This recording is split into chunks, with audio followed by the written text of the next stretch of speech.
Hi, everybody. Welcome to our 6th annual Don't Come fundraiser. You know, for the past 5 years, we've done these silly, hopefully a little bit funny, definitely weird videos where we, with our tongue firmly in our cheek, asked you to buy a ticket and then not come to not come to camp. And this year we're doing the Don't Come fundraiser again, but this year we actually want you to come to camp really badly, but you can't. So we have to do a Don't Come, but all we want is for you to come to camp so we can celebrate and do camp together. And this sucks and it's miserable. And oh, the irony of a Don't Come fundraiser when all we want is for you to come to camp. Oh my God! Why? Why do we have to do it like this? You all right there, Steve? Don't come too close, Sean. You gotta stay back. 6 feet. 6 feet. It's okay. I came prepared.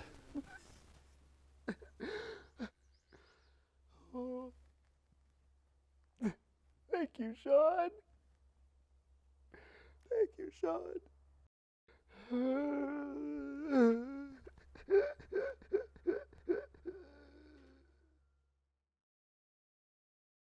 Welcome everybody to the COVID edition of the Don't Come fundraiser. Thank you for letting us be silly in this incredibly serious time. A handful of years ago, my wife did a course on helping people that were in crisis, and there was a takeaway that has stuck with me. The takeaway was often when we're trying to comfort people or encourage people when they have something big ahead, so they're going to do a big presentation or a test or they're in grief or something like that, we'll often say, hey, you got this. And it's meant to be really positive, encouraging, but the downside of hearing you've got this, and I know that I go this way myself sometimes, is saying, no, I don't got this, or no, I don't feel like I got this, and it can actually lead to kind of negative self-talk and kind of spiral the opposite way that you want it to go. So a different way of saying it, instead of you got this, is you've trained for this, or you've prepared for this. And when there's something like that to anchor on, it helps reframe the momentum going forward into the challenge or into the difficulty. And I feel that way about COVID right now, where I don't feel like I got this. In fact, I'm pretty sure I know that I don't got this. I do know that God's got this, and that's very good. But I also know that we've trained for this, that we've prepared for this. We have 100 years of prayer behind us. We have 100 years of practice running camp in all sorts of circumstances. We have generations of donors who have given to this place faithfully. We have programs that we've run excellently, and people are excited to see them come back even better than before. We have done literally 5 Don't Come fundraisers where we didn't gather in person and we still gathered the resources that we need to run a camping program. We have a leadership program where we train young people how to think creatively and innovatively. We've trained for this. We've prepared for this. And we're going to go into this summer as best as we possibly can. And we're going to lean into it fully. And it's not going to look how we expected. It's not going to look how we want it to be. And that's okay. That's our reality. And we've trained for this reality. We've trained for this unknown. When COVID first hit in March, we launched 4 weeks of online camp. I gotta be honest with you, I was not excited about online camp, but we wanted to do it because we wanted to try something out. We wanted to experiment, we wanted to play.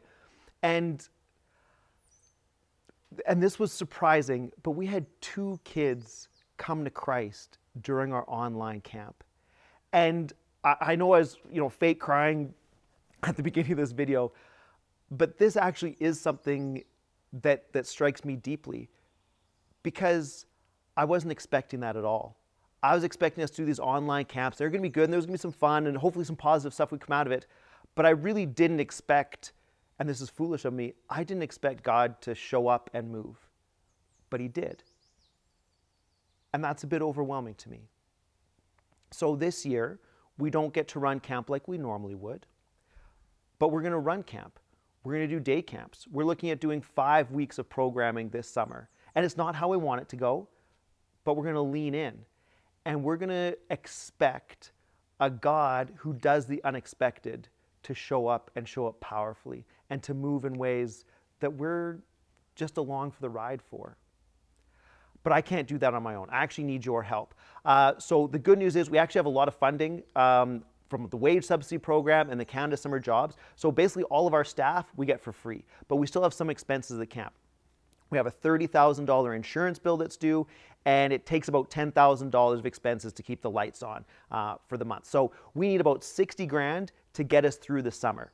Good news is we already got $10,000 in donations from people giving to donating their camp fees. So a big thank you to them.